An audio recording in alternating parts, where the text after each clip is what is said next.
Bapak Ibu yang dikasihi oleh Tuhan, jumpa lagi bersama dengan saya di dalam GKM Menyapa pada hari ini. Bapak Ibu yang terkasih, hari ini kita akan sama-sama merenungkan satu bagian firman Tuhan yang diambil dari Lukas 22 ayat 67. Demikian bunyi firman Tuhan. Katanya, "Jikalau engkau adalah Mesias, katakanlah kepada kami." Jawab Yesus, "Sekalipun aku mengatakannya kepada kamu, namun kamu tidak akan percaya." Nah, Bapak Ibu yang dikasihi oleh Tuhan, tema perenungan kita dalam GKM Menyapa pada hari ini adalah keraguan-raguan. Bapak Ibu yang dikasihi oleh Tuhan, setiap kita pernah mengalami apa yang dinamakan keraguan-raguan. Ya, secara khusus dalam kehidupan kita, ketika kita sedang bergumul sesuatu, kita sedang mendoakan sesuatu, kemudian kita berpikir, mungkinkah Tuhan menjawab doa saya? Mungkinkah hal ini, permasalahan ini bisa terselesaikan? Mungkinkah ini bisa terjadi? Bagaimana Tuhan memulihkan keluarga saya? Dan pertanyaan-pertanyaan lain yang di situ kita sedang ada keraguan-raguan. Nah, Bapak Ibu yang dikasihi oleh Tuhan, bagian firman Tuhan yang kita baca hari ini itu sedang berbicara bagaimana ada imam-imam kepala, ahli-ahli Taurat, dan mereka pada waktu itu ada berhadapan dengan Yesus di mahkamah agama. Kemudian mereka mempertanyakan ini kepada Yesus. Mereka tanya, "Kalau kamu Mesias, coba kamu berikan jawaban kepada kami. Coba kamu sampaikan kalau kamu itu Mesias." Kemudian apa yang Yesus bilang?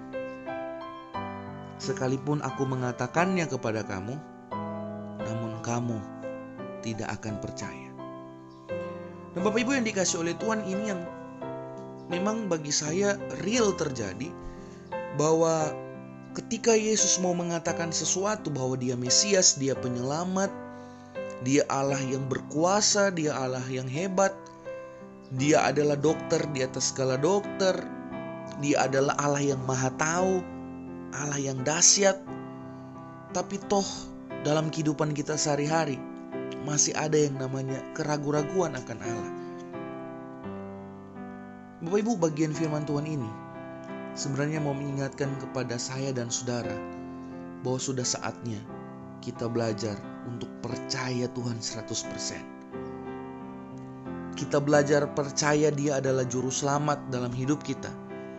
Tapi kita juga harus percaya bahwa juru selamat itu punya kuasa, punya hikmat kebijaksanaan yang luar biasa dalam memelihara hidup kita. Bapak Ibu, apa yang menjadi pergumulan kita saat ini? Apa yang menjadi permasalahan hidup kita saat ini yang membuat kita mungkin ragu apakah Tuhan bisa pulihkan, Tuhan bisa tolong, Tuhan bisa menyertai di masa-masa ini? Tapi ingatlah satu hal, bahwa Tuhan punya cara-cara yang unik untuk memelihara hidup kita. Cara Dia memelihara hidup kita bukan ketika Dia menjawab doa kita. Ada banyak cara Tuhan bisa memelihara hidup kita. Bahkan dengan tidak menjawab doa kita, itu adalah cara Tuhan untuk memelihara hidup kita. Karena tidak semua doa yang kita naikkan di hadapan Tuhan itu menurut kehendaknya, Bapak Ibu. Tuhan tahu jauh lebih dalam dari kita apa yang akan terjadi, apa yang harus terjadi, dan bagaimana membentuk hidup kita. Karena itu Bapak Ibu, yang kita butuhkan saat ini adalah trust God, percaya Dia sedang dalam proses memulihkan hidup kita, percaya Dia sedang dalam proses bagaimana menyatakan kuasanya, menyatakan kasih-Nya di tengah-tengah kehidupan kita. Belajar untuk percaya Tuhan bukan 99%, tapi 100%. Dan kalau kita mau Tuhan memelihara hidup kita, menyertai hidup kita, biarkan Dia menyertai hidup kita sesuai dengan caranya, bukan sesuai dengan cara kita.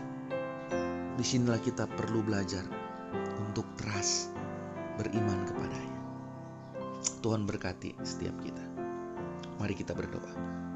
Tuhan Yesus, ampuni kami kalau di masa-masa ini kami tahu Tuhan Maha Kuasa, Tuhan dahsyat, Tuhan hebat, tapi itu secara teori saja. Ampuni kami kalau kami masih sering kali meragukan itu. Biarlah Tuhan kami belajar untuk membiarkan Tuhan bekerja dengan caranya Tuhan, bukan caranya kami. Kami serahkan hidup kami serahkan pekerjaan kami serahkan keluarga kami serahkan pergumulan-pergumulan kami ke dalam tangan Tuhan. Terima kasih Tuhan, dalam nama Tuhan Yesus kami sudah berdoa. Haleluya, amin. Tuhan berkati setiap kita.